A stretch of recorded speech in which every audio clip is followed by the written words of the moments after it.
So we spent the first part of our time this morning reflecting and looking at 2020, gathering all of the successes and opportunities from it. And one of the other things that we want to talk about is this whole idea of taking a stand. As we know, so much has happened in our world. And of course, the racial tension being a big component that has come up. And this year at the management team retreat that we held back in December for the management team of the city, we took an opportunity to do two key things.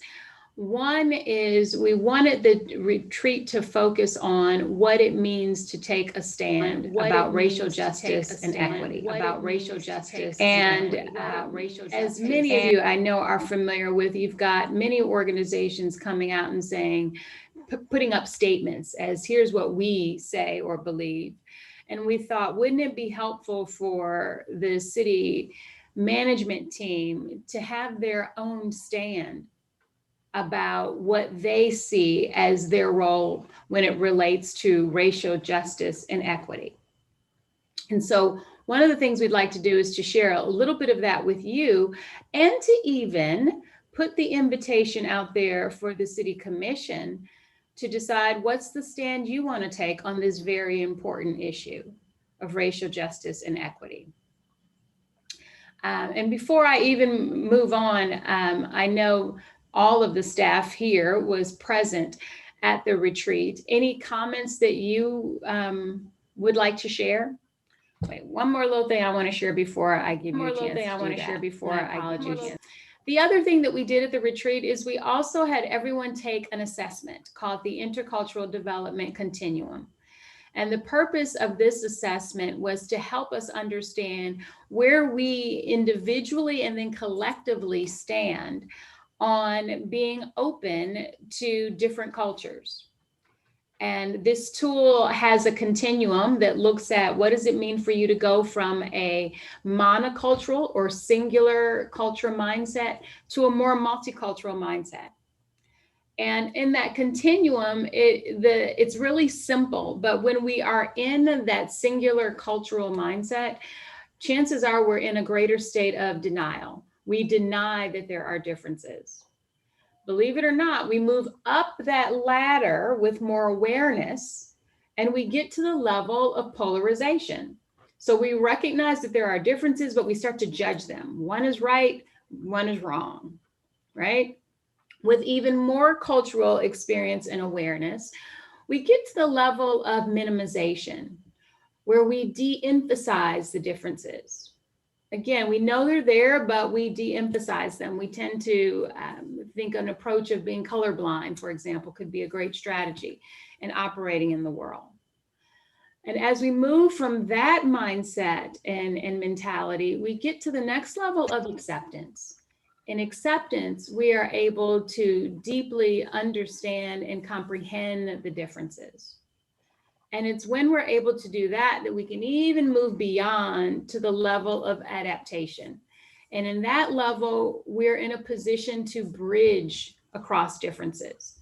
That's when we start to recognize that we can create new policies and systems and processes to, in so many words, level the playing field and be more inclusive of people.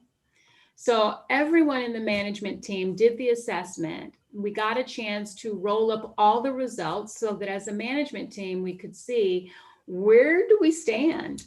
Or I should say, where do you all stand? But you know, I'm right there with you, right? Where do you stand in terms of your level of embracing and understanding the differences of others? Because our ability to be culturally competent is what will impact and move us forward as a people, quite honestly. So we married that assessment with the concept of taking a stand.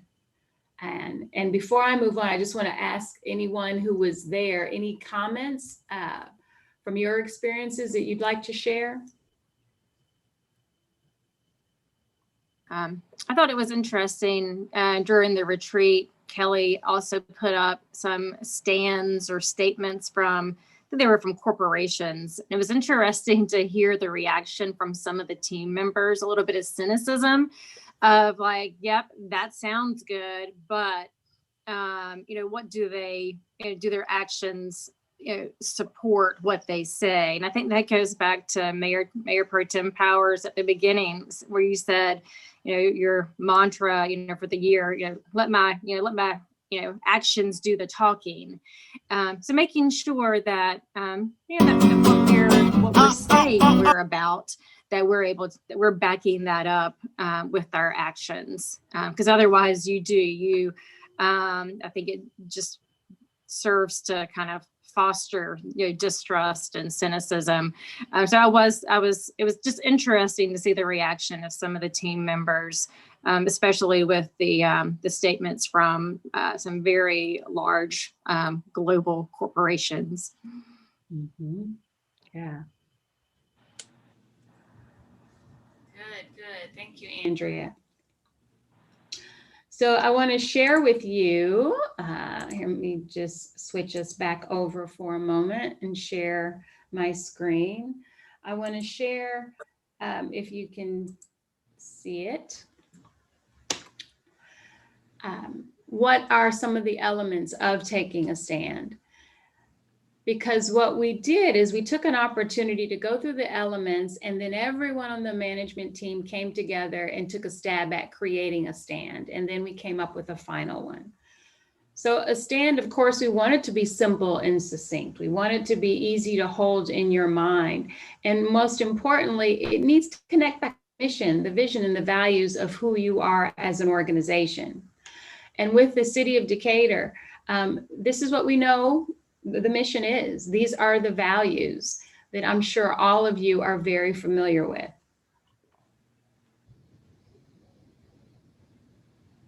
Just giving you a chance to refresh your memory. All right. And then the unveiling, please. So we had a wonderful committee come together and take all of the feedback from what came out of the retreat and to synthesize it into one nice, complete, succinct stand. And here's what the management team created.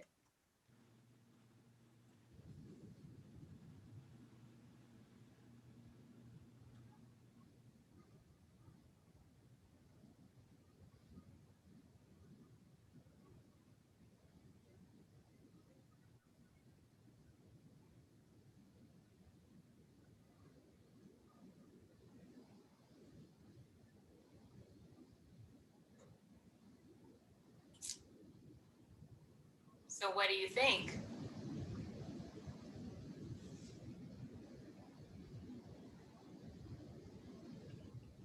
I like it. Good. There are a couple of words that really stand out to me, and one is the word embrace. I think that is a word that goes beyond acceptance, or even to that.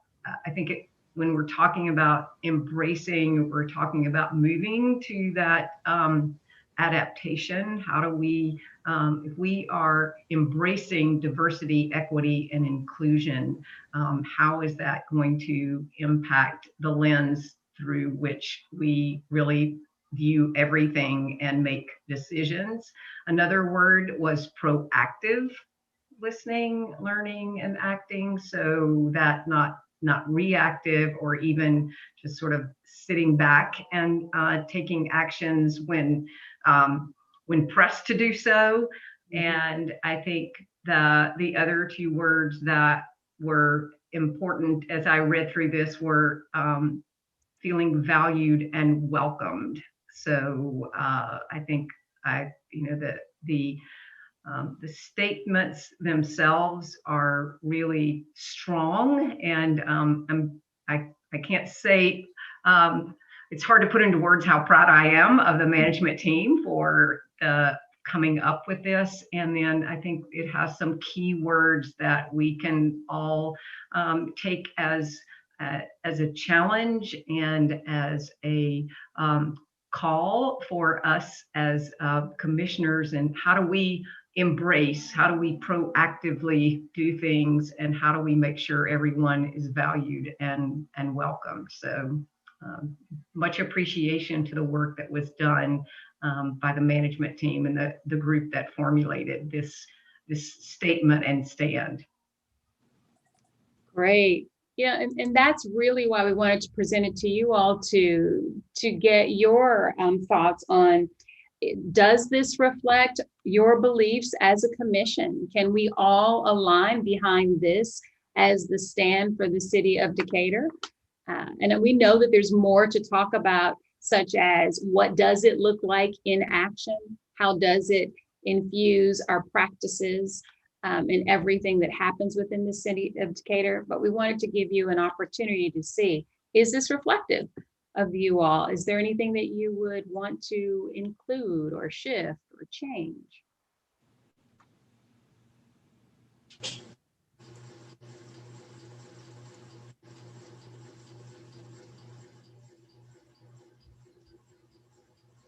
Lisa, Kelly? I'm intentionally being quiet, so I'd like to hear from Kelly first. The only critique I have is the paucity of the English language, that it takes 3 very lengthy sentences to say this powerful message.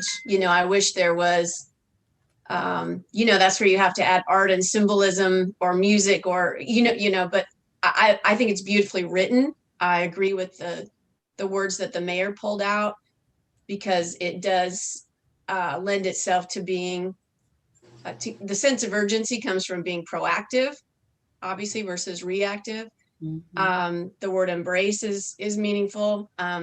Where I really was taken was, and I wish again, somehow it's even further up front, but that we accept this responsibility. That's a confirmation and a commitment. So I like that too.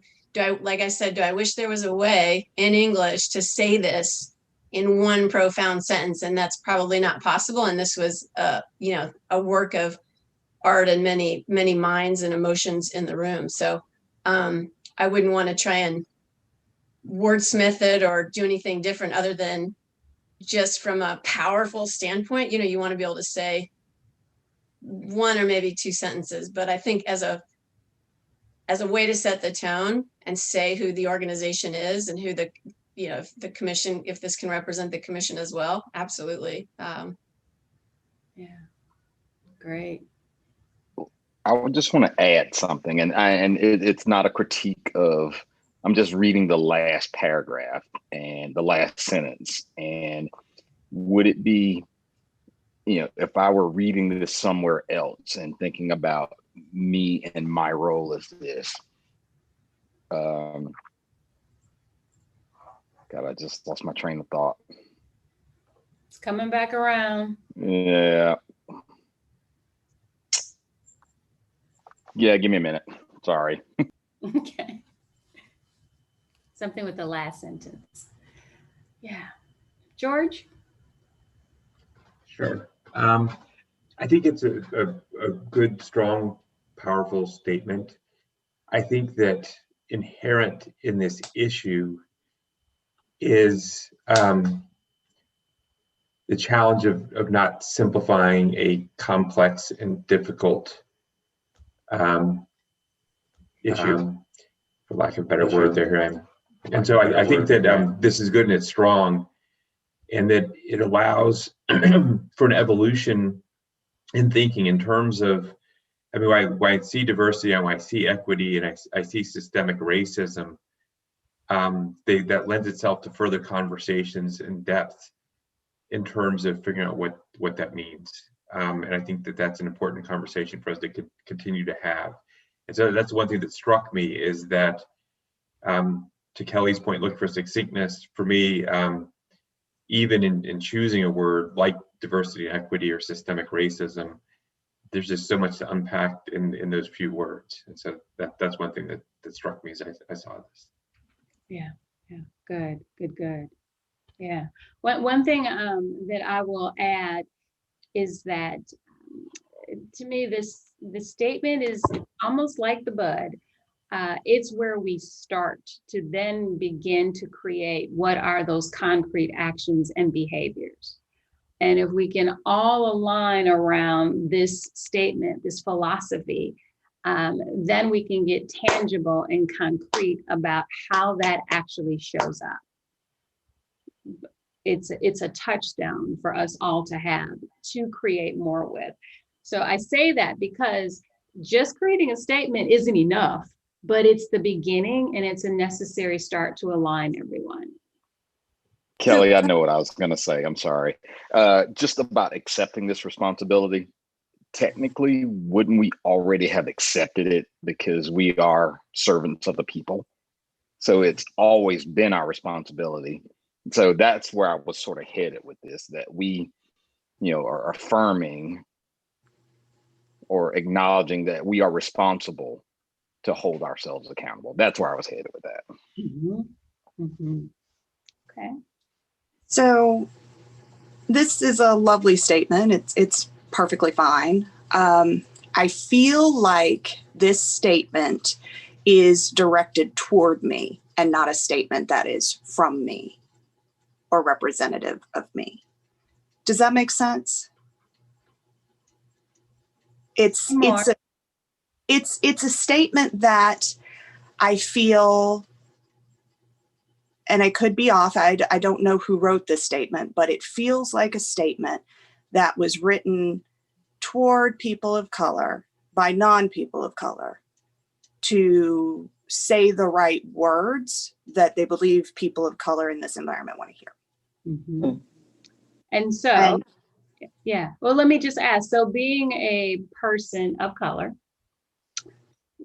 what would need to shift so that it sounds like it's coming from both people of color and people from the dominant culture, white people? Less directive language and more collaborative language, I think, would be helpful. And I'd have to take a moment to think about what those words truly would be.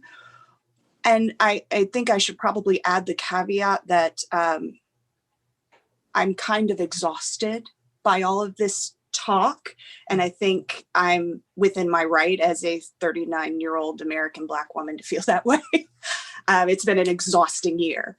And I think that this statement kind of implies that the onus of the work is on me or on Mayor Pro Tem Powers. And I think that that's unfair. I think maybe a statement that says we recognize that, that basically recognizes that there is an imbalance and that there's certain ownness to aspects of this responsibility. It's unfair almost that I would have to be the driver to create equity that I don't necessarily receive.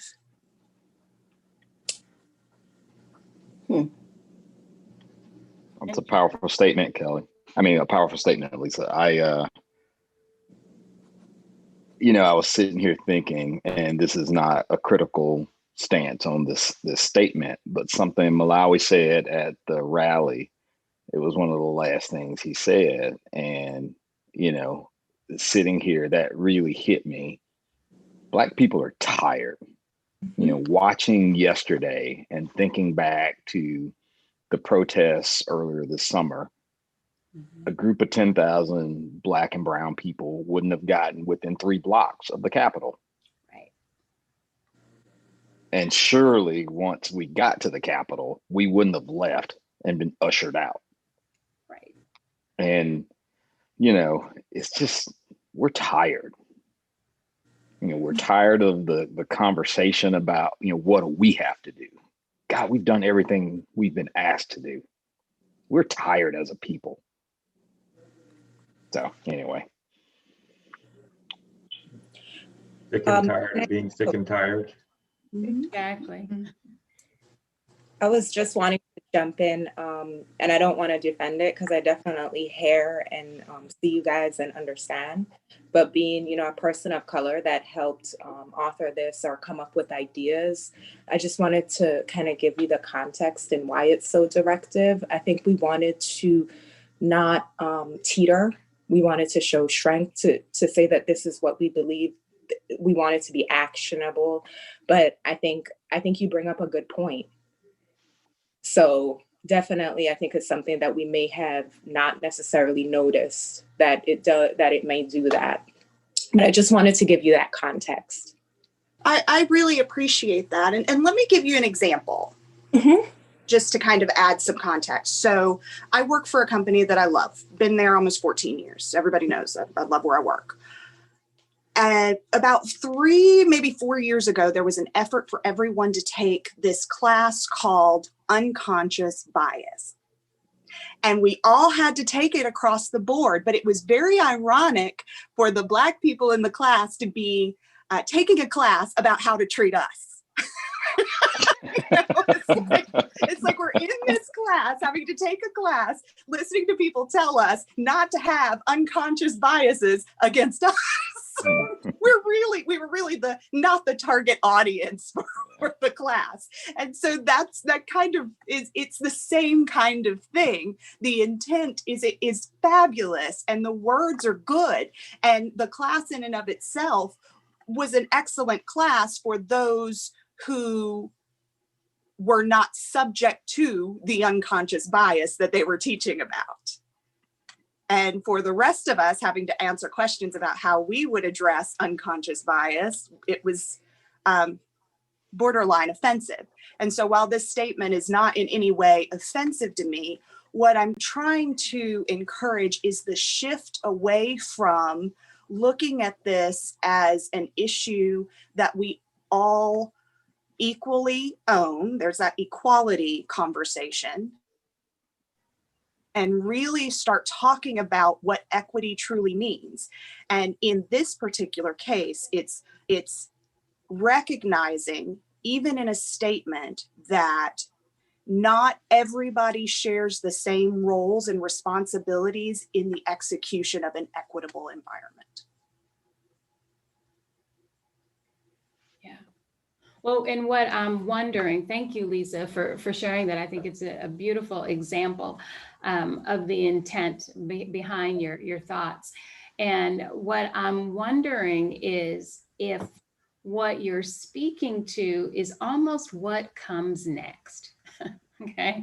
And when I say what comes next, it means, so what are we going to do as a city of Decatur, like just as the whole body? What are we going to do to actualize this?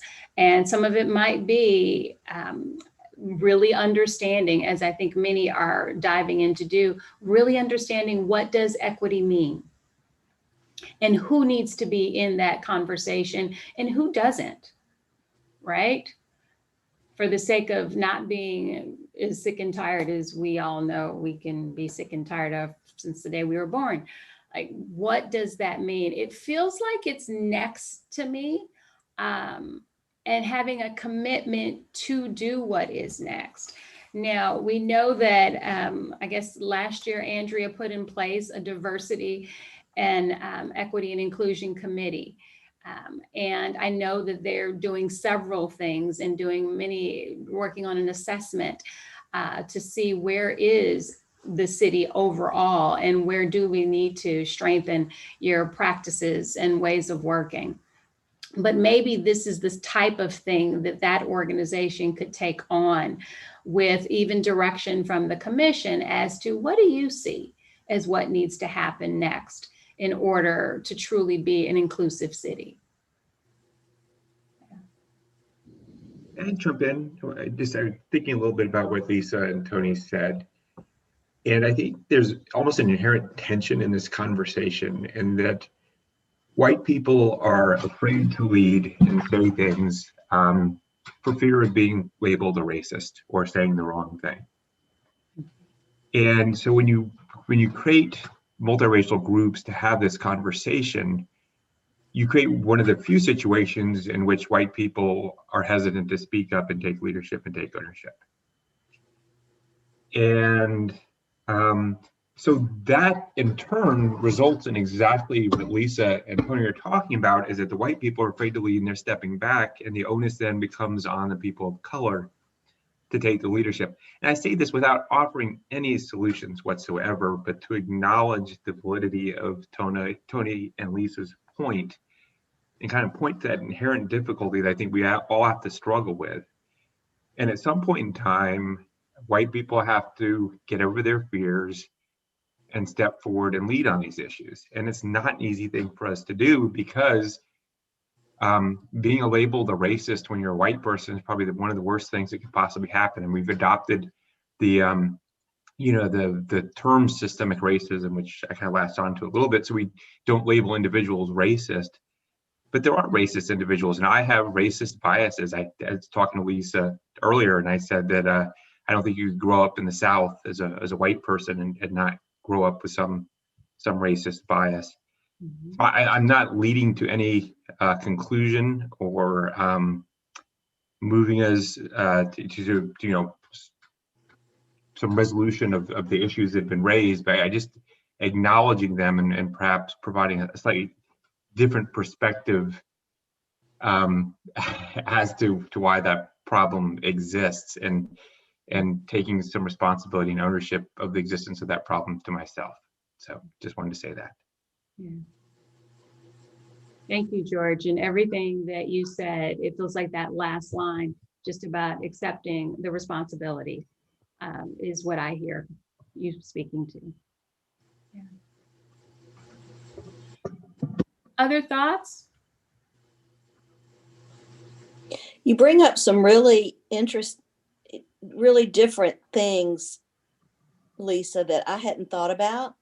That it's one of those things of unintended consequences, because it never occurred to me. And so that's why I really am thankful to hear what you have to say. And I had sent it out to our my CED team and to ask them the same things. And I think this is a beginning. It's not, and I'm curious, I'll be curious to know what resonates with them and what doesn't, and how we can put something in there that will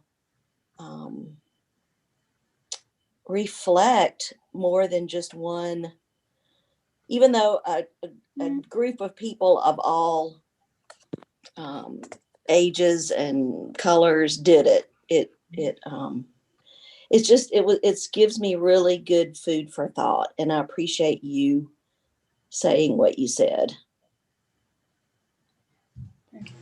Thank you. And I also want to say that I'm very hesitant in a lot of ways to express and communicate views like this, because they tend to come out as criticism, and that's not at all my intent. I think that we are at a point as a nation, as a culture, as a community, as a country, to where we are going to have to do some of the painful work and strip away some of the niceties to get to the root of real solutioning. And so one thing I'm very happy that is in this statement is, intentional actions. And, I have lots of thoughts on intentional actions that we should take and can take as a city that would take us from the muscle memory of behaving in a way that promotes equality to the way that promotes equity. Well, and I think committing to proactively listen, learn, and act, we all have to speak up, and, instead of jumping back and going, oh, no. And it's really hard to speak up. And I've learned that from being on the equity team. When you're a person of color and have a different perspective, I know that from being a woman, but particularly I've learned over these past couple of years to try to listen differently. And but I have one place where I come from, and unless I'm challenged, I can't hear a different perspective. So that's why I value what you said, and it's hard to do something like that, and I appreciate it. Thank you. Yeah, and to your point, what I can see even coming from this is as you said, to do the painful work. Maybe that's part of what it means to proactively listen. Maybe one of the things you do to be responsible for moving things forward and creating equity is creating opportunities for those sort of conversations of different perspectives to be heard, and creating forums for those sorts of things to happen. To me, that's a way to show our responsibility to it and our willingness to create an environment for these sort of things. So that's one thing, in a sense, to me, that I can see for you all that comes out of this. I think sometimes the harder thing when you are, as you are, you're a commission, and what we're wanting is for this stand to really represent not just us individually, but does it represent us collectively? And sometimes it's hard. We think, okay, here's my perspective, here's your perspective. But in our lovely systems thinking, we're all we have to look at. And what's the third entity, the energy that is not you or me, but is us? And Decatur has really created a powerful energy of us. What is that? And can this reflect that us in order for us to do the deeper work? Yeah. I just want to jump in here. I know with this statement and even with the title, the emphasis, as it should be, is on racial justice. There's racial justice and equity. And I see it as maybe it's trying too hard to be, to be even broader, more inclusive than just trying to address racism. But to me, what this tells me is that, this is an organization that's trying to make any marginalized group feel valued and welcome. So, this could be, it's people of color, it could be women, it's, any, LGBTQ, again, any, even, someone, in the absence of a label, but just, again, anyone that has been marginalized, a victim of, bias and discrimination. I see this statement as being that inclusive. Mm-hmm. And how does that sit with you all to have the statement be that inclusive? And I'm hearing where you're coming from, Andrea, and I also tend to hear the perspective of and make sure we don't lose racism, make sure it doesn't get watered down. So I'm wondering, is that important to you all? I think we have to recognize that racism and lack of equity are two different things. So racism absolutely 100% drives the lack of equity, but we can do work towards equity that doesn't have anything to do with racism, because there are individuals in communities who lack equity that still are able to garner some benefits of privilege. Mm-hmm. So in thinking about how we address anti-racist work, we would have to understand that there are different types of lack of equity, and to address them all as the same issue would probably be unsuccessful. So put simply, there are issues that Black people experience that Caucasian LGBTQ, sorry, not enough coffee, IA individuals don't experience. And so we can't just say, oh, we're going to, put this in a bubble and tie it with a bow. And we're addressing equity issues when we've got this festering, deep-seated racism issue that will continue to perpetuate inequity, even in ways that are not intentional. Mm-hmm. Mm-hmm. Okay. Great. So there is something powerful about like dismantling systemic racism and biases, and it feels like, and there's another and a something else to summarize the various forms of bias and inequity. Yeah. So could you argue to a certain extent, because so the need for equity and the need for anti-racism are two distinct and overlapping needs? I'm just trying to repeat what I think I'm hearing and understanding. And that by joining the two into a single statement, we may be diminishing the significance of the anti-racism. Is that what I'm hearing? I mean, we have, obviously racism, particularly racism against Black people, chattel slavery, Jim Crow, creates a different dynamic than the other types of bias that we may experience. Is that what you're saying, Lisa? Mm-hmm. That's exactly what I'm saying. I'm saying that we have to be prescriptive if we are going to address equity related to people of color, because the causes of those drivers are different than, say, causes of other lack of equity. Good. So I feel like that is, in a sense, that's the work that comes next. Like what will we do specifically as it relates to racism? What will we do specifically as it relates to inequity in the LGBTQ plus AA community? Like what will we do differently? All of that can come even from this statement. Yeah. Or maybe changing the title. Yeah. So I'm going to throw it back up to Linda. Linda, based upon the comments, do you and the team want to come back to it? Yeah, I mean, we had intended for this to be a living document, and that it wasn't, there would be changes, and it wasn't going to be perfect. It was a first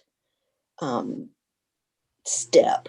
And, I can already think of a couple of different things that we might do that would, and I really, really like the idea of separating the equity from racial justice and go ahead and claim systemic racism is the issue here that we're trying to address. Yeah. Without the other three are part of it. They come after you do that. We just have it backwards, I think. Yeah. Is what I'm hearing. If I'm hearing correctly. Good. If I could circle back, because I really didn't feel like I could stick the landing in the first pass. And then I'm grateful to have heard what Lisa had to say, because I was trying to get across that it didn't include strong enough language up front as a definition, if you will, or the bright line worldview that leaves no doubt about our city and our organization's aspiration to be anti-racist, fully evolved, how to describe, if you will, kind of a path toward a zero tolerance for being anything less. And it just didn't include that. And it was, it was a great way to take us down this path to unpack. So that was, again, when I was trying to say there's great language in there, and maybe our English language could be divided and parsed here so that we are tackling two different issues and recombining them, but being more definitive up front about our worldview about being anti-racist as a community and leading on that as a commission and an organization. I'd like to tag team a little bit and say how much I appreciate the conversation and hearing Lisa's perspective. And as a person that is, you know, a white female, and I think to George's point, it's not only uncomfortable, but at times feels like not knowing the best way to try to address biases and to have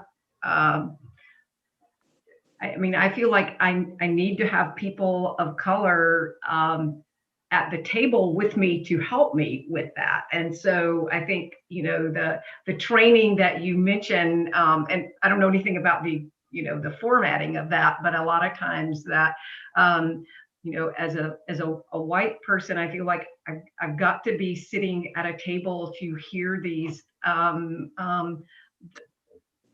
what is, you know, what's missing and what can I do and what can I do differently to address my unconscious bias, as well as things that, you know, after growing up in the South and living in a very racially segregated area and having an experience as a child growing up. It's very different from the experiences I have now as an adult, and having these conversations with my children and sort of where the work that they're doing. And so I really appreciate the openness and honesty that is being shared here, and how do we appreciate, and from Tony as well. And I very much remember the comments about, you know, we're tired, and we've been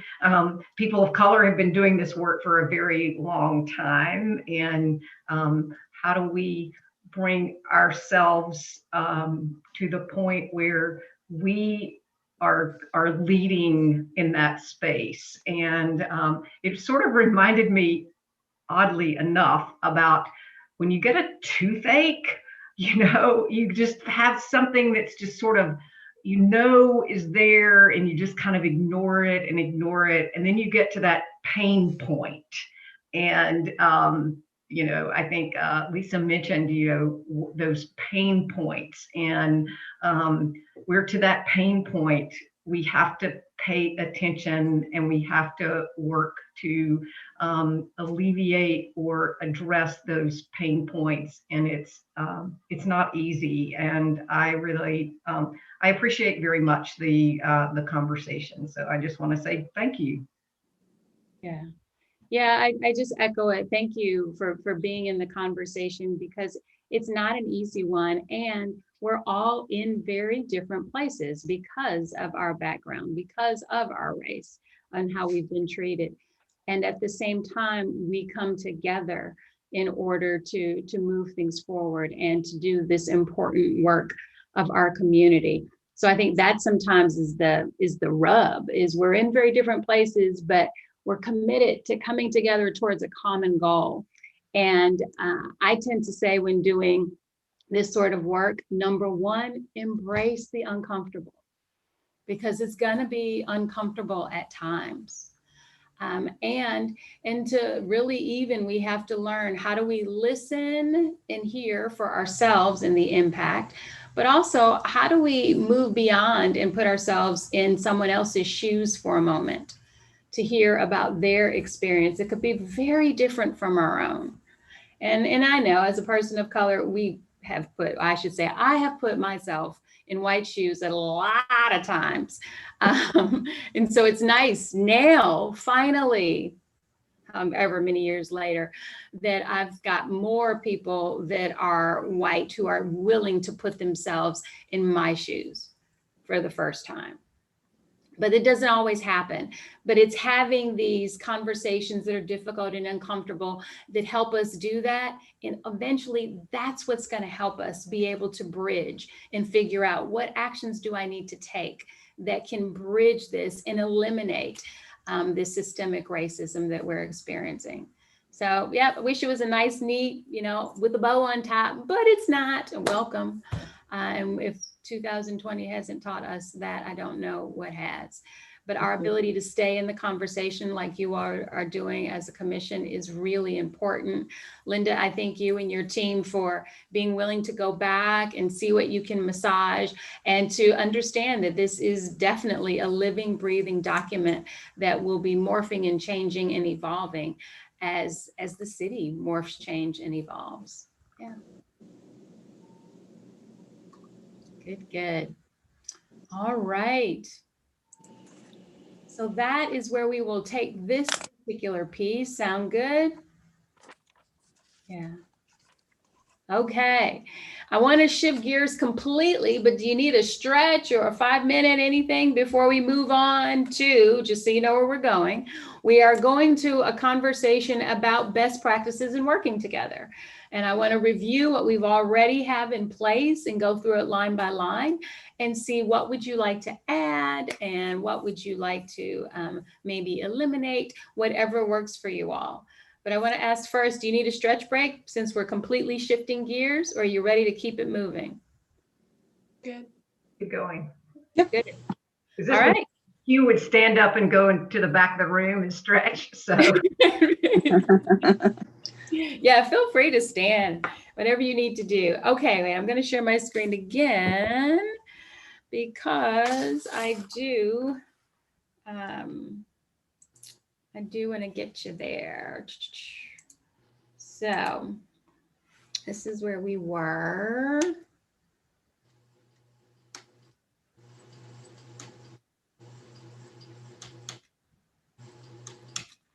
Oh, it always takes a minute.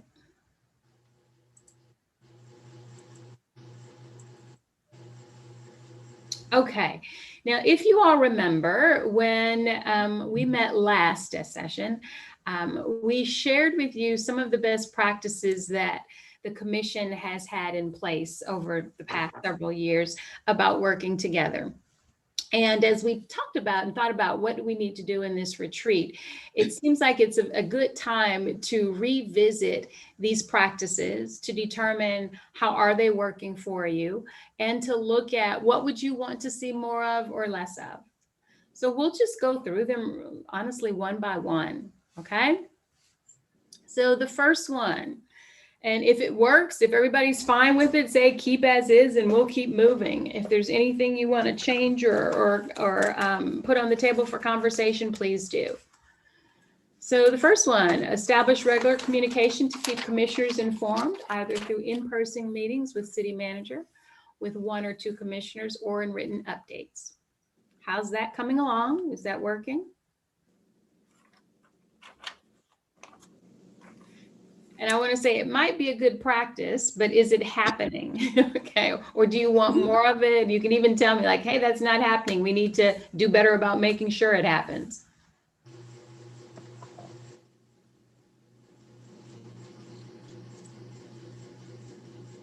All right. Who wants to speak first? City manager has been intentional in reaching out. I'll let some of the other. I have to say, during the pandemic, I've had a number of unexpected conversations with the city manager. So, but I'll let some of the others speak to their experience.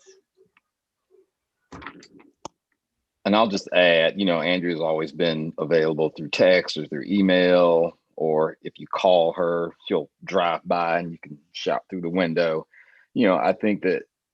I think she's had to pivot on sort of the way she communicates, and it's what 2020 was. It was a pivot. It was it didn't always work optimally, but it did continue to work for me.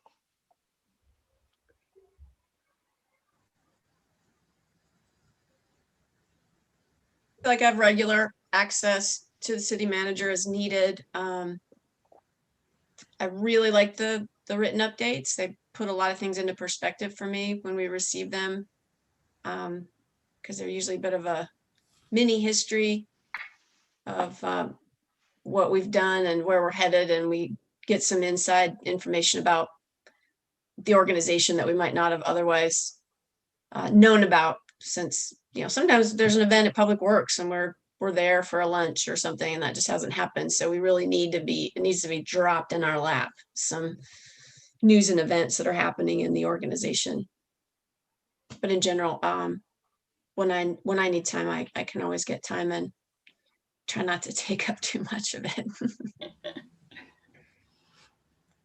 I would agree with that. I feel that the city manager or anyone else within the leadership team communicates very well. They may not feel the same way about how I communicate with them, but they definitely communicate great with me.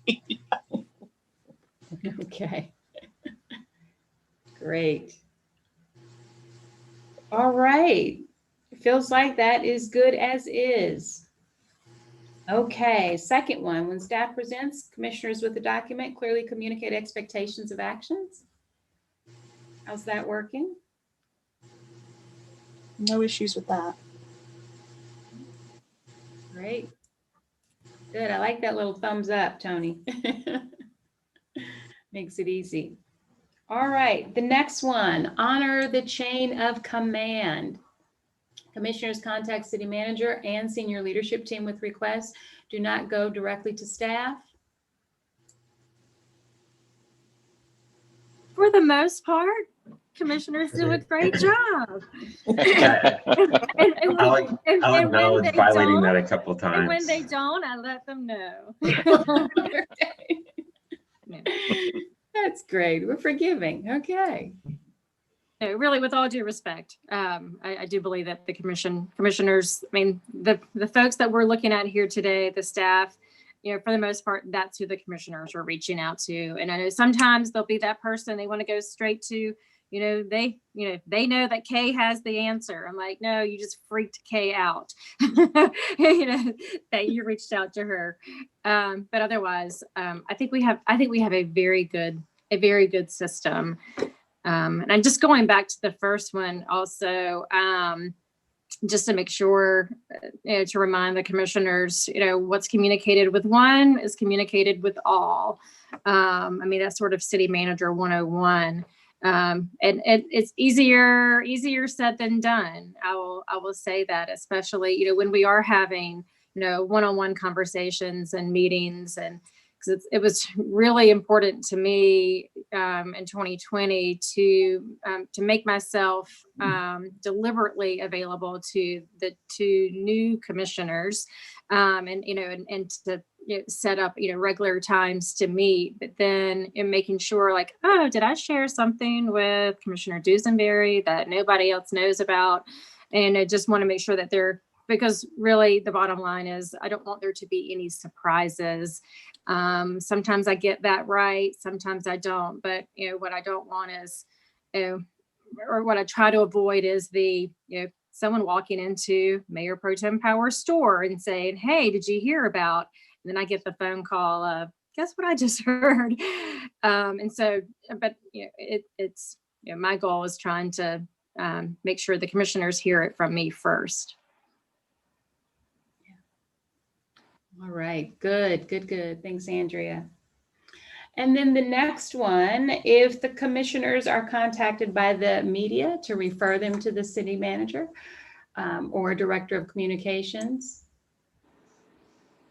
Can we clarify that? I had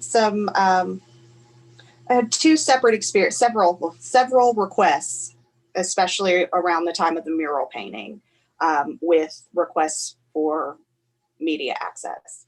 In some of those cases, individuals reached out to me directly.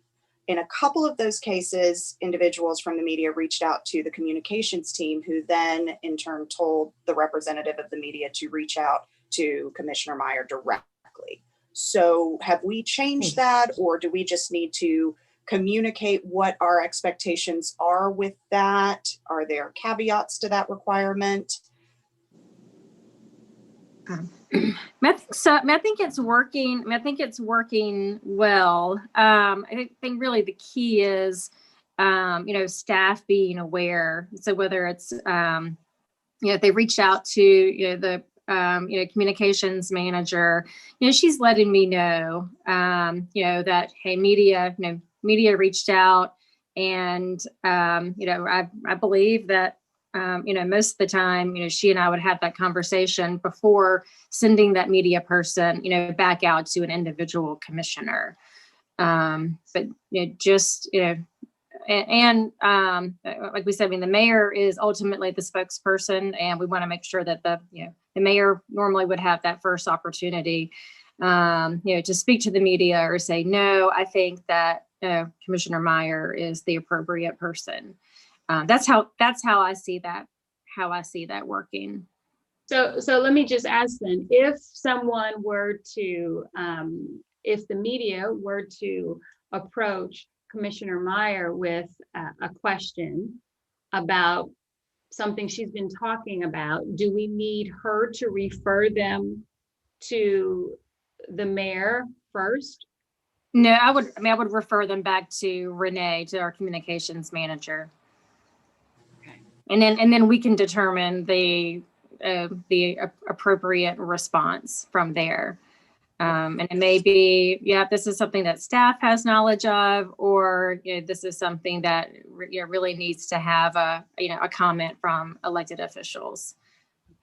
So can I dig a little deeper on that? And I think this may happen to me once, but it may be a sense where we, as an individual commissioner, but not the commission as a whole, or not the city, will take a stance or do something that is specific to us as a role as a commissioner. And so if we are, and obviously we need to make the city aware of that media contact. But ultimately, and I think this is what Lisa was talking about, if there's interest in you, Commissioner Meyer, speaking for Commissioner Meyer, how do you feel about this? I think at some point in time, it's more of a letting you know that somebody wants to know Commissioner Lisa Meyer's position or thoughts on this, as opposed to Commissioner Meyer saying, I can't talk to you, you need to talk to the city. Is that what you're getting at, Lisa? I certainly would not be comfortable having to ask for permission to speak for myself on my own volition. Yeah. That would make me incredibly uncomfortable. But I think that absolutely there should be a single voice when asking for a statement from the city commission. I also think that it's probably an issue, and I'm not a media person, but with a news cycle, to have to get 2 or 3 different people to give permission before one person can answer a question to a reporter. Or, for example, when we were at the mural painting, there were several news outlets there. And I think I might have gotten pulled aside by every single one of them. I didn't think that I was violating the best practice in, having those conversations with those individuals. And I don't think that they would have expected to have to get permission to speak to me. So I just want to make sure that we're very clear on, what this really means. If it's a statement from the commission or a requested statement from the commission, then absolutely that should come through city manager's office, communications, and ultimately the mayor. But if they're asking Lisa to speak for Lisa, I would like to be able to retain the autonomy to be able to do that without causing an issue. And I think it depends on what the issue is. And that's where, as commissioners, I have a great deal of confidence in, your ability to exercise judgment in terms of, when it's appropriate. And I would say, Commissioner Meyer and I, we've had those conversations, in particular, let's say, it's a police matter. Well, clearly, that's, and the media, they're searching, they're looking for someone to provide a comment. Well, I think, all the commissioners, clearly are aware that, that's a situation where, that's going to be deferred, back to the city manager's office, and, and we'll develop a strategy for responding.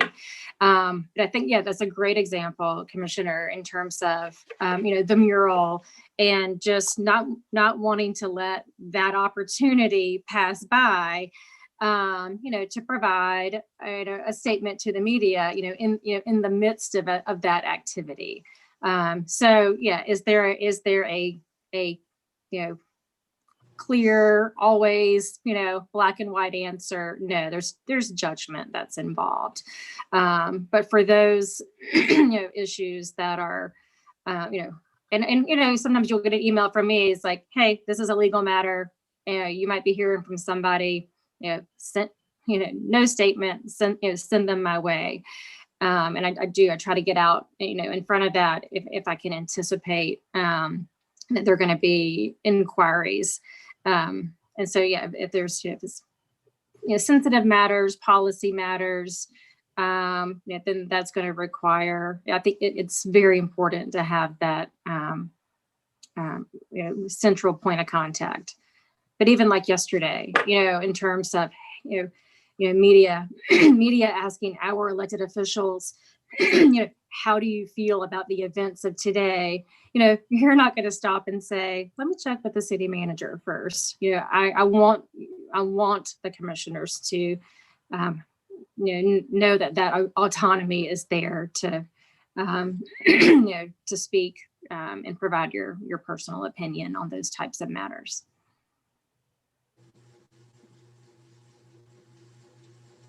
So it sounds like the norm, the working norm is fine as is.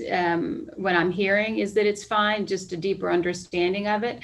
Are there any other words that you want included? Just to be more specific? Well, I think to Commissioner Meyer's point, you know, it states in there the mayor is the spokesperson for the commission, and I think that's the difference that she is making. And so I think, and certainly when it is a matter, you know, police matter, as the city manager mentioned, or a statement having to do with the commission or that sort of thing. I think, and I agree, there is judgment. And as the city manager said, if Commissioner Meyer had to say, I'm sorry, I can't talk to you about this project that I have organized and supported and brought to fruition, no one would want that to happen. And so I think there is using good judgment, and I have confidence that every person on this commission has good judgment and has and will continue to exercise that in a way that I feel very confident in. So, but yeah, thank you for bringing that part of it to our attention. And so I'm okay with the way it is stated. We've talked about some of the nuances, I guess. If somebody else feels like it should be stated differently, I'm open to hearing that as well. What I also hear is for projects such as the mural, that it could be that there's, in a sense, an assigned commissioner for key projects, and that person automatically becomes the spokespersons for that issue. I'll just add that, you know, if something like this does come up, that there is at least the heads up to the rest of the commission that, oh, by the way, you know, I was contacted by, you know, ABC and about a quote that I had, so that we all know, so that we are not blindsided that, you know, there's something coming out. So just a courtesy to the rest of the commission that, oh, by the way, this quote will be attributed to me about something I said. Yeah. Mm-hmm. I think Tony's point's important. Right, and that has happened as well. So, and so could it be helpful to put that in to inform other commissioners if contacted by the media? I think it's more if speaking as an individual commissioner to the media, give other commissioners a heads up, something like that. Okay. All right. And the city manager heads up too. Sorry. Okay, I will do that.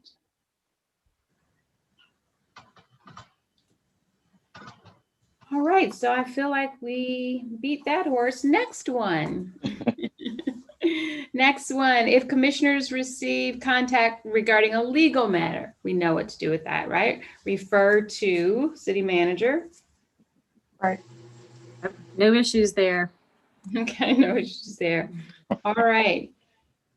And just as we just said with the city manager will inform commissioners before anything appears in the media.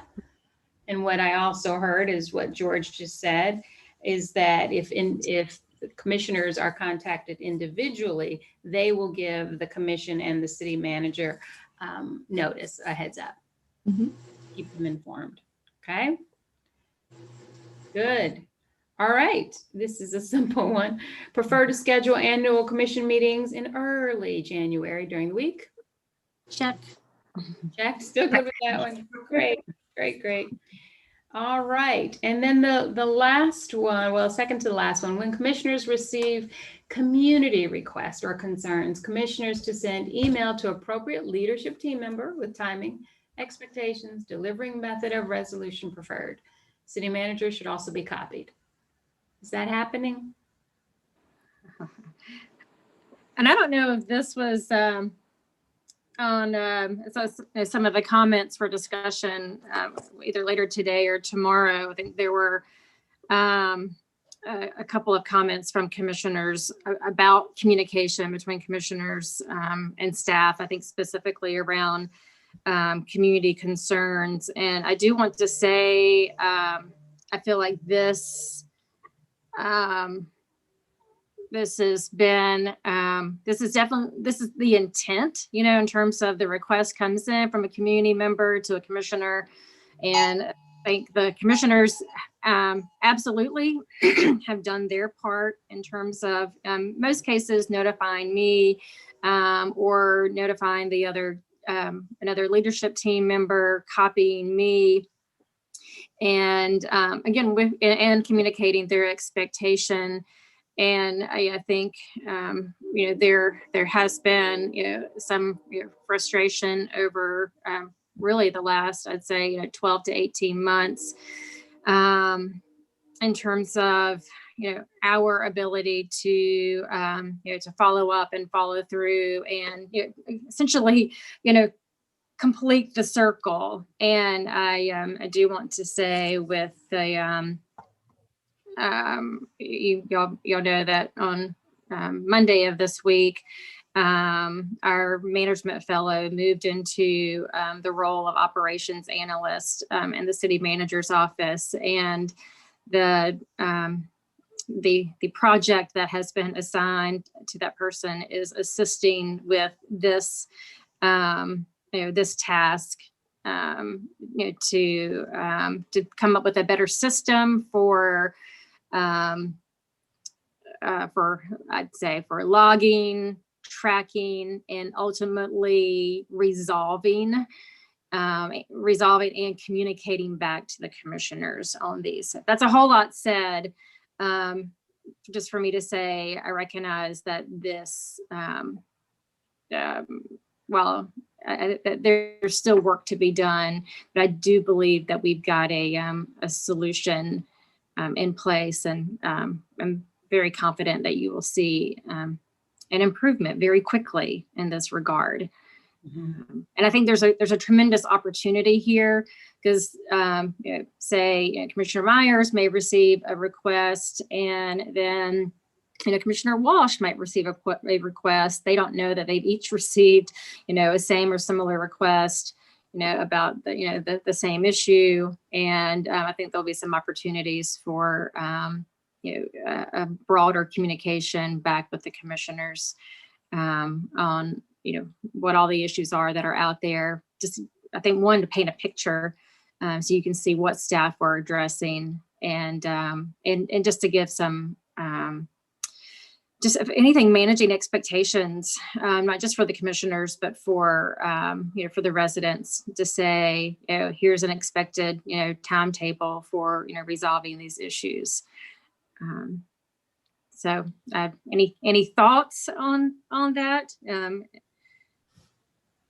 That's great. Love to hear your thoughts. It's like we're jumping into just a little bit into updating 2020, and hey, that's on the work plan for 2021 Q1. So. Well, I do have a question that is related to this, and it's really for Mr. Younger in terms of see, click, fix. Is that being utilized during the pandemic? And how has the pandemic impacted the ability to manage See, Click, Fix and the residents' use of See, Click, Fix? So because I think that is a communication method that our residents use that we don't hear anything about unless there happens to be a problem there. So I think that's just something I'd like to hear addressed in some way as to how it might have been impacted by 2020 and what the role of those issues and how we are made aware of those being taken care of. Right. Yeah, See, click, fix. Who's talking? yeah, I was going to say, can you, I want you to give us a high level, and I just want to bring us back to making sure that we clarify the norm. And it feels like that's a piece of in a sense, new business for 2020. Okay, that's fine. I just was thinking about communications Yeah. tools and how things are communicated, and just, but I'm happy to defer that conversation, certainly. And David, if you have a high level overview now, please feel free. So high level overview, we saw through the pandemic that, and I don't have statistics to back this up, but with people being present at home, more time working from home, being out in the community walking, we saw a pretty significant increase in the number of tickets being placed into, and seeing a lot of different things, everything from graffiti to sidewalks to those types of issues in the community. And so See, Click, Fix, I think is working well in terms of reporting tool to us. Since Warren Clay has come on board, any streets and drainage requests that have come in, he's doing a lot better job at managing the volume of requests. We still struggle with using it as a work management tool, scheduling work, planning work, and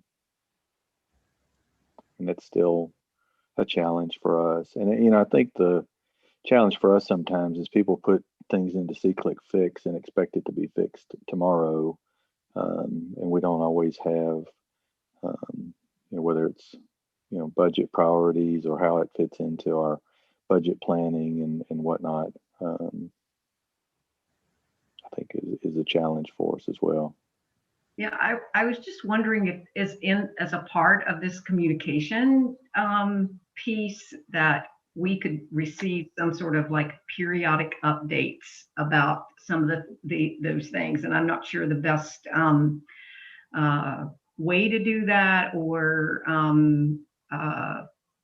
something different than us pulling up that map and seeing the various responses and stages. And I'll put that out there for the city manager and David to maybe think about, because those are some things that we get questions about.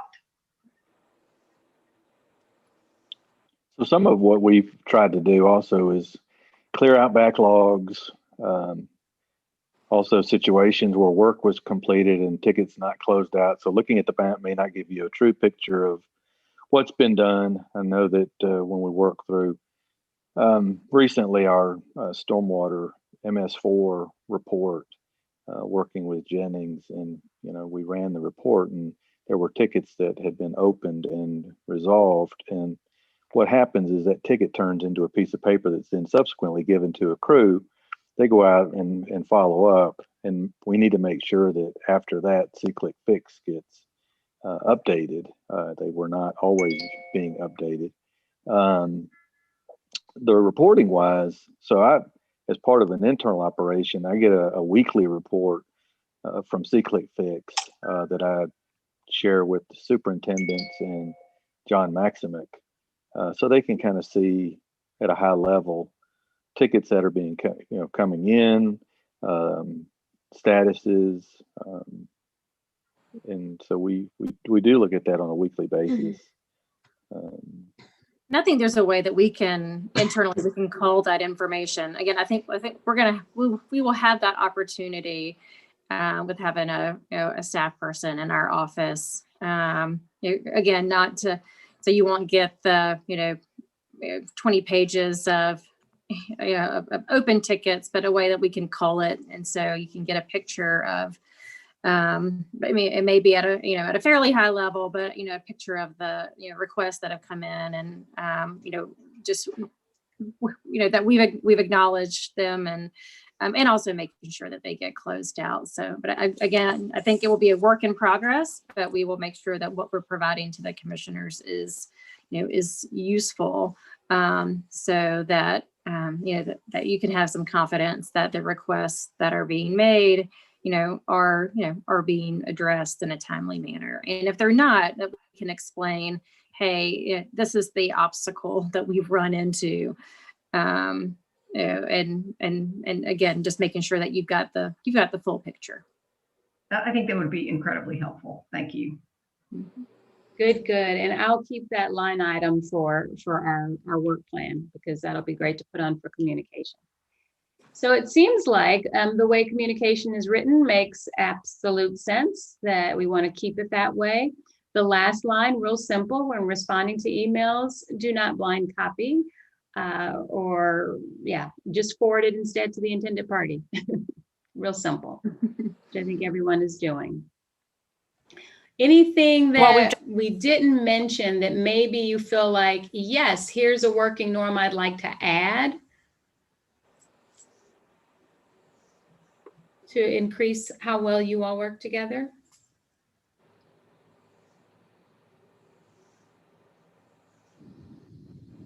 Kelly. Well, we've just learned I don't know about putting that it on what the we saw official today list, but I guess a renewed commitment amongst us to seek each other out, to communicate one-on-one, to make that time for each other, to touch base. Maybe even when there's not a particularly burning issue necessarily, but I think we'd always find something to chew on and to cover, and to be intentional about it and not let too much time go before we have done that.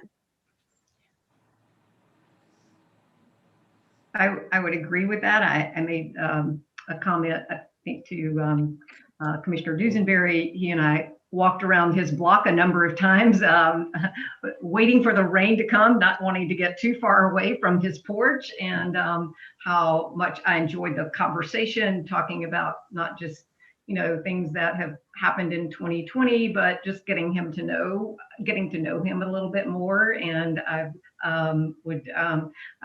think I would love to do the same with Commissioner Meyer. And I know it's a little harder sometimes with her family schedule, but I think we owe each other a coffee and a walk. And so I think those are opportunities to make sure that we continue the practices of being in touch and letting people know that I am open and available, and hope that everyone on the City Commission feels free to pick up the phone, send a text to anyone else on the commission to have a conversation, and to really just get to know each other, and to if there's something, follow up on some of the conversations we're having today that are beneficial, then I think just keeping in touch is a good thing for all of us, particularly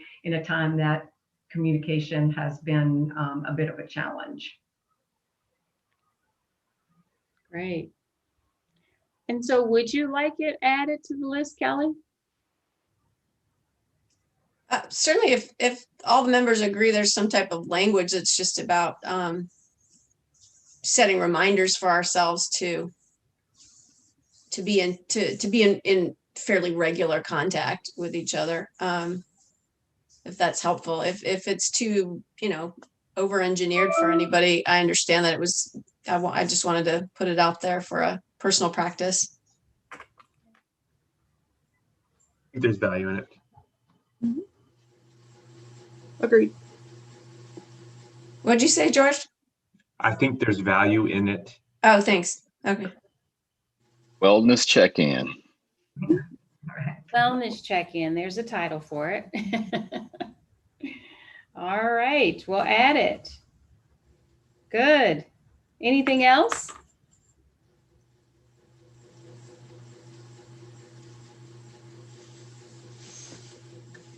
You guys are cooking with gas, doing good.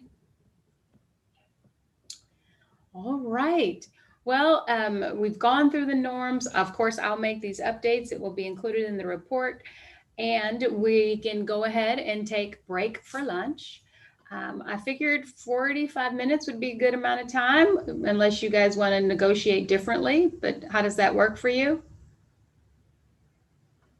Okay, so it's about 5 after the hour. If we could come back at 10 till. Feel free to, if you want, just leave on your video, turn off your video, turn on your mute, and step away, enjoy your lunch, and we will reconvene and get into reviewing 2020. Thank you. Thanks, everyone.